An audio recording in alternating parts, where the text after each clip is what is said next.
আসসালামু আলাইকুম, presenting another new vlog। আমাদের এনার্জেটিক হাসি খুশি ফেস দেখে নিশ্চয়ই বোঝা যাচ্ছে আজকে আমরা যাচ্ছি আমাদের অনেক পছন্দের একটি জায়গাতে। বাইরে আজকে অনেক গরম, তার উপর আমরা দুপুরবেলা ট্রাভেল করছি, গাড়ির মধ্যে বসেও আমি পাখার বাতাস করছি কারণ এসি একদমই কাজ করছে না, প্রচন্ড গরম।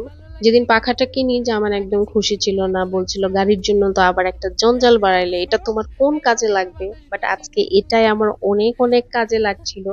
পুরা রাস্তা আমি পাখার বাতাস করেছি আর গিয়েছি, একদম সামনে বসেছি, রোদ এসে লাগছিল, তারপর গাড়ির এসিও কাজ করছিল না, খুব বাজে অবস্থা।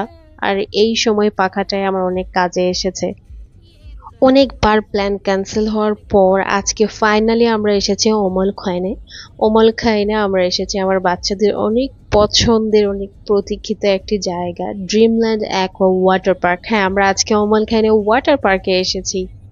এটা নিয়ে আমি ওমাল খানের সেকেন্ড টাইম আসলাম। ফার্স্টে এসেছিলাম 13 বছর আগে ইউএইতে আসার পর পর। চারপাশে শুধু মরুভূমি, কোনো লোকালয় নেই, কিচ্ছু নেই, শুধু যাওয়ার সময় দেখলাম একটা ইন্ডাস্ট্রিয়াল এরিয়া, এছাড়া আর কিছু নেই।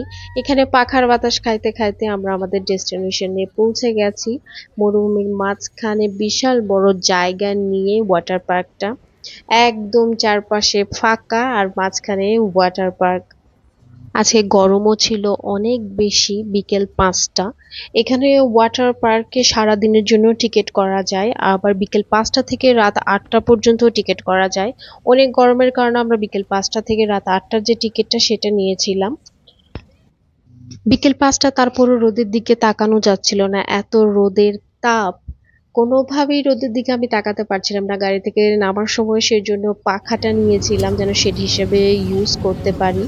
ওয়াটার পার্কের ভেতরে কোনো রকমের কোনো প্রকারের খাবার নিয়ে যাওয়া যাবে না। এর ভেতরে যে রেস্টুরেন্ট আছে আপনি চাইলে সেখান থেকে খাবার নিয়ে খেতে পারেন, বাট বাইরে থেকে কোনো খাবার এখানে নেওয়া যাবে না। আগের থেকে আমাদের টিকিট কালেক্ট করা ছিল অনলাইনে। ইউএইতে যেখানে যাই আমরা আগের থেকে অনলাইনে টিকিট কালেক্ট করে রাখি, এতে অনেক বেশি সুবিধা হয়, গেটে একদমই দেরি হয় না, আসলাম আর সাথে সাথে ভেতরে চলে আসলাম।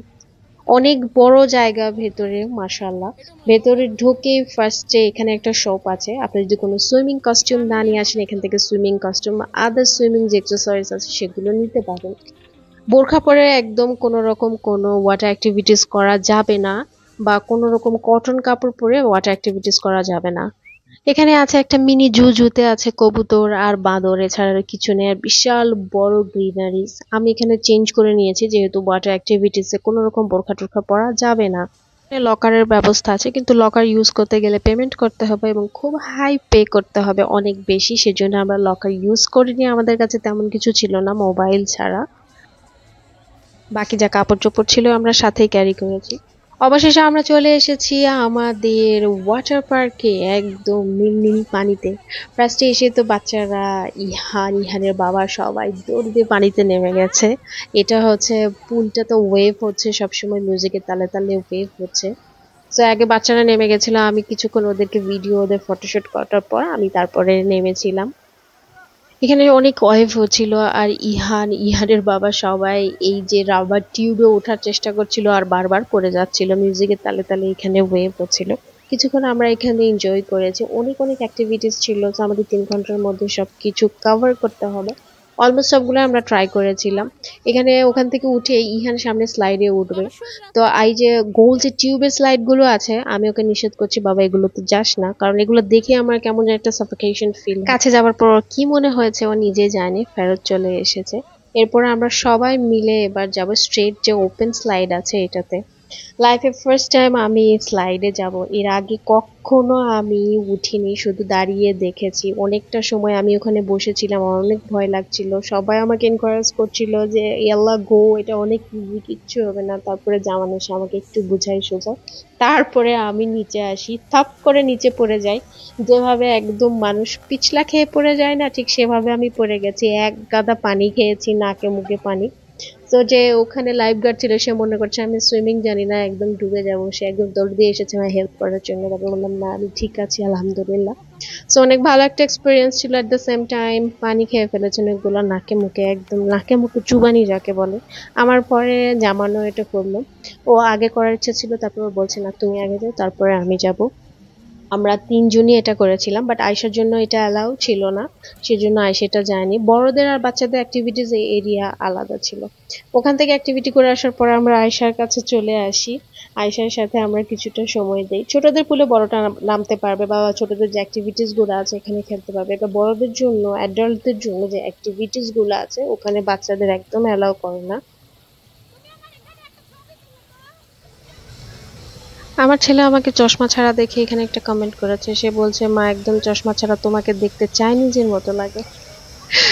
যাই হোক, আমি আয়শার পিছে পিছে দৌড়ে বেড়াচ্ছি সব সময়, আর এদিকে ইহানের বাবা তাদের ফ্রেন্ডদের সাথে এনজয় করছে। এই বড় যে ড্রামটা আছে এটার ভেতরে পুরো ঘুরে ঘুরে ঘুরে ঘুরে নিজেদের ধপ করে ফেলে দিবে।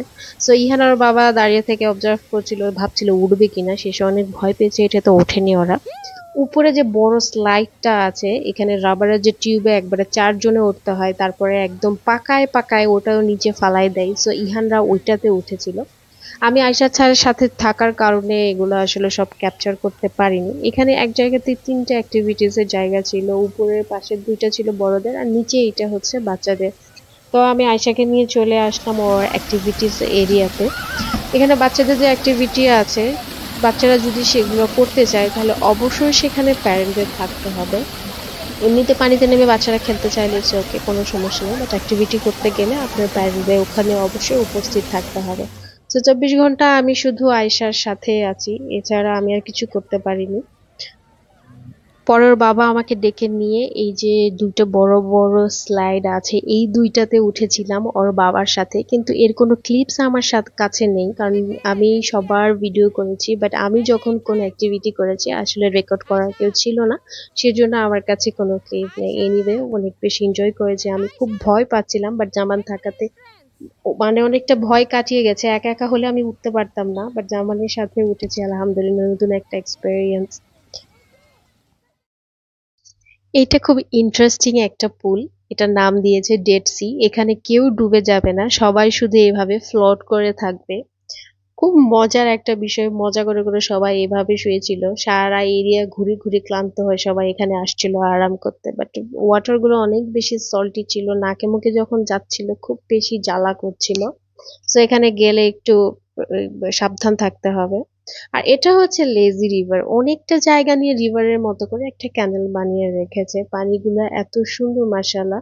তবে এখানে কোথাও সুইমিং করা বা ডাইভ করার কোনো জায়গা নেই, সবগুলাই এরকম কোমর পর্যন্ত পানি বা বুক পর্যন্ত পানি। আর বাচ্চাদের যে এরিয়া সেখানে একদম তো বড়দের হাঁটু পর্যন্ত পানি আর কি। তো সেখানে শুধু এই যে অ্যাক্টিভিটিস গুলো আছে সেগুলোই করা যাবে। প্রত্যেকটা সেকেন্ড আয়শা এনজয় করেছে। একটা সেকেন্ডের জন্য ওকে আমি কোথাও বসাইতে পারিনি। ওর পিছনে সব সময় দৌড়ে দৌড়ে আমি একদম ক্লান্ত হয়ে গেছি। লাস্টে ওকে বলছি, তুমি একটু বসো, আমিও একটু বসি। বাট না, ও বসবে না। একটা থেকে একটা, একটা থেকে একটা, প্রত্যেকটা জায়গাতে শুধু লাফিয়ে বেড়াচ্ছিল।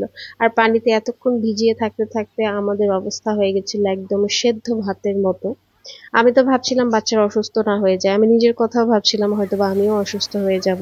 বাট আলহামদুলিল্লাহ আমরা সবাই খুব ভালো আছি। আমার মনে হয় যেখানে গেলে মন ভালো থাকে সেখানে শরীরে সাপোর্ট করে। অবশেষে বাচ্চাদেরকে নিয়ে আমি চলে এসেছি লেজি রিভারে। এতই লেজি লেজি ছিল এই রিভার যে এই দিক ওদিক কোনো দিকেই হেলে না। আমি ওঠার পর তো কোনো দিকেই যাচ্ছিল না, হাত দিয়ে ঠেলছি, পা দিয়ে ঠেলছি, তারপরেও আমার টিউব এগোচ্ছিল না।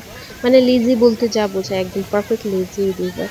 সো কিছুক্ষণ এখানে বসলাম একটু আরাম করার জন্য আর কি। প্রত্যেকটা সময় আমরা দৌড়ে বেড়িয়েছি, একটু বসার সময় হয়নি। সো এখানে মনে হলো কিছুটা সময় একটু আরাম করে নিই, কিন্তু প্রচুর বিরক্ত লাগছিল, তাই কিছুক্ষণ পর আমি এখান থেকে নেমে গিয়েছিলাম।